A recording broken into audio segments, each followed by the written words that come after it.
Chào tất cả các bạn. Để đề phòng thế giới bị phá hoại, để bảo vệ hòa bình cho trái đất, mình đại diện cho kênh Bạn Có Biết.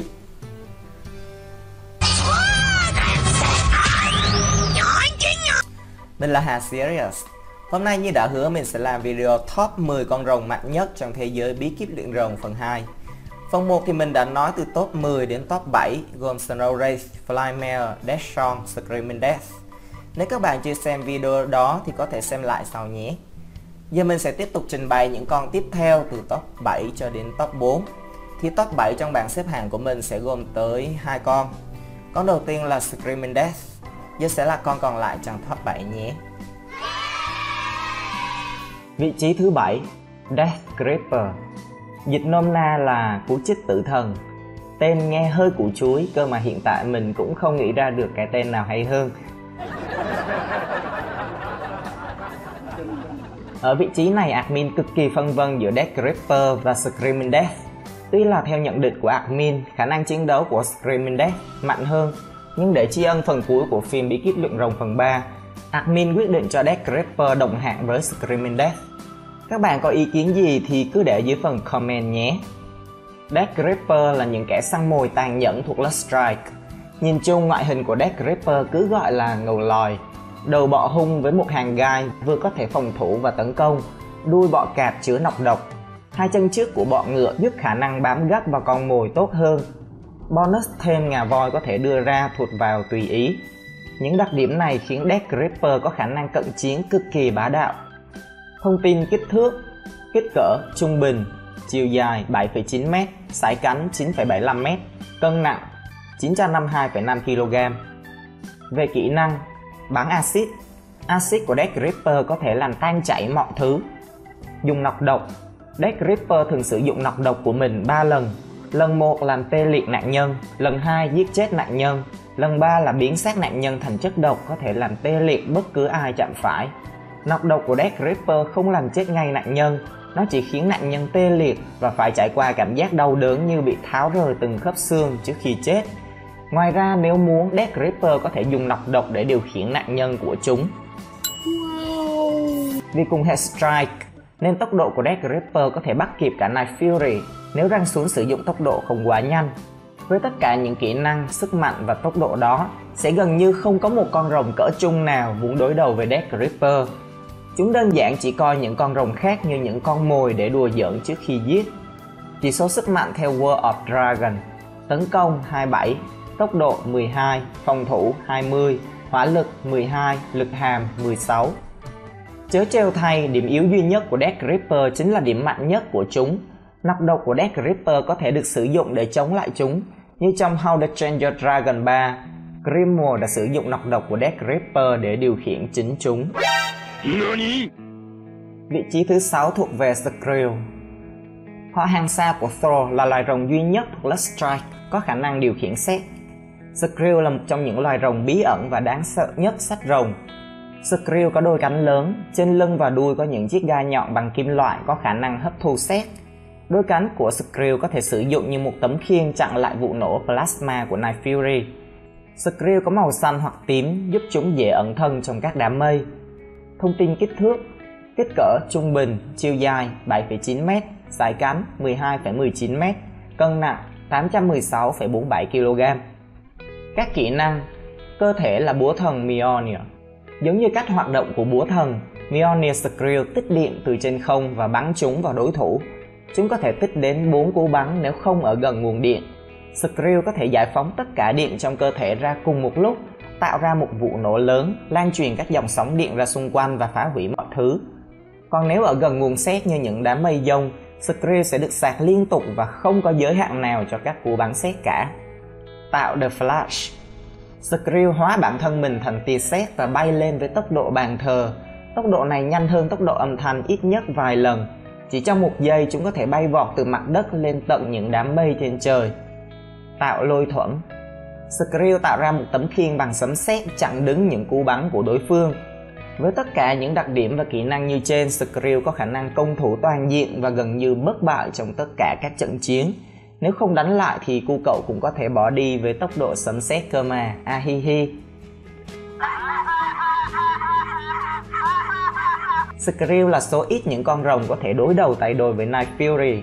Đặc biệt trong những đám mây dông, Skrill là vô đối. Chỉ số sức mạnh theo Dragonpedia: tấn công 14, tốc độ 19/11, phòng thủ 10, hỏa lực 12, lực hàm 5. Điểm yếu duy nhất của Skrill là nước. Skrill khi tiếp xúc với nước sẽ mất hết khả năng chiến đấu. Ngoài ra, nếu bằng một cách nào đó bạn có thể bẻ gãy hết các tủ sắt trên lưng Skrill thì bạn cũng có thể vô hiệu hóa khả năng tích điện của nó. Vị trí thứ 5, Selfire, có nghĩa là đại pháo. Tuy nhiên mình sẽ gọi Selfire là thiết giáp hạng cho nó ngầu một chút. Mình đã rất băn khoăn khi chọn top 5 giữa Selfire và Submariner. Hai con rồng này vốn dĩ là thiên địch của nhau trong tự nhiên. Chúng sẽ lao vào choảng nhau ngay khi có sự xâm nhập lãnh thổ. Cùng hệ Tidal, cùng có kích thước khổng lồ và một sức mạnh kinh khủng, nhưng trong một cuộc đối đầu trực diện thì Submariner có lợi thế hơn do bản tính hung dữ của chúng, nên mình sẽ để Selfire ở top 5. Selfire hệ Tidal, kích thước khổng lồ. Ngoại hình của Selfire giống một con rùa với hai cái sừng phía trước, đuôi giống cá sấu. Đầu Selfire khá giống Thunder Drum. Kích thước khổng lồ giúp Selfire có sức mạnh vượt trội.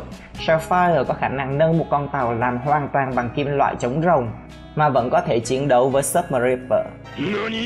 Thông tin kích thước: kích cỡ khổng lồ, chiều dài 48,77m, sải cánh 57,91m, cân nặng 3,4 tấn. Các khả năng: cơ thể bọc giáp titan. Cơ thể Selfire được bao bọc bởi một lớp giáp giống như mai rùa, giúp nó chống lại hầu hết các đòn tấn công của kẻ thù. Tuy nhiên, lớp giáp này hạn chế khá nhiều tốc độ di chuyển của Selfire. Kỹ năng bắn cầu plasma. Selfire tích một quả cầu plasma trong miệng rồi bắn ra với tốc độ cao. Đòn tấn công này cùng dạng với cú bắn của Night Fury, nhưng sức mạnh, kích thước và tầm ảnh hưởng lớn hơn rất nhiều. Các cú bắn của Selfire có thể sử dụng cả ở dưới nước. Chỉ số sức mạnh theo Dragonpedia: tấn công 20, tốc độ 14, phòng thủ 16, hỏa lực 22, lực hàm 15. Nhìn chung, tuy không có nhiều kỹ năng đặc biệt nhưng Selfire có lợi thế về kích cỡ và sức mạnh, cùng với hard skill công thủ toàn diện, khiến Selfire trở thành đối thủ cực kỳ khó xơi với hầu hết những con rồng khác. Nói cách khác, Selfire giống với một chiến hạm có khả năng phòng thủ tốt và hỏa lực cực kỳ mạnh. Điểm yếu duy nhất của Selfire là khá rụt rè, không thích choảng nhau với những con rồng khác. Điều này khiến cho những con Submariner thường giành được lợi thế trong những trận tay đôi giữa hai loài. Vị trí thứ 4, Submariner, có thể gọi nó là siêu tàu ngầm. Ngoại hình của Submariner giống với một con lươn có 4 cái chân của con ếch. Trên người có nhiều bọc như mụn cóc, có mùi rất kinh khủng. Nói chung là mình không kết cái ngoại hình của Submariner lắm, nên định không cho vào danh sách, nhưng nó là con rồng có khả năng đánh áp đảo cả Selfire mà không được cho vào top cũng không công bằng lắm. Cho nên là chúng ta cùng tìm hiểu về Submariner nhé. Thông tin kích thước: kích cỡ khổng lồ, chiều dài 15,24m, sải cánh 21,34m, cân nặng 1632,9 kg. Các kỹ năng: xả bồn cầu. Submariner có khả năng hút nước, tạo ra những xoáy nước, kéo những con rồng xung quanh cũng như tất cả những gì trên mặt biển vào miệng của nó. Tốc độ của Submariner nhanh hơn Selfire, cũng như khả năng đổi chiều khi bơi cũng tốt hơn. Bù lại thì khả năng phòng thủ của Submariner không bằng Selfire. Tuy nhiên, nó được biết vẫn có thể chịu được nhiều phát bắn của Night Fury mà không hề hấn gì cả. Submariner có thể tạo ra những cơn thủy triều để nhấn chìm nạn nhân bằng cách đập cơ thể của nó lên mặt nước. Submariner còn có thể bắn ra những thứ nó đã nuốt vào như những viên đạn. Kỹ năng xả bong bóng khí có mùi hôi để giải tán đám đông.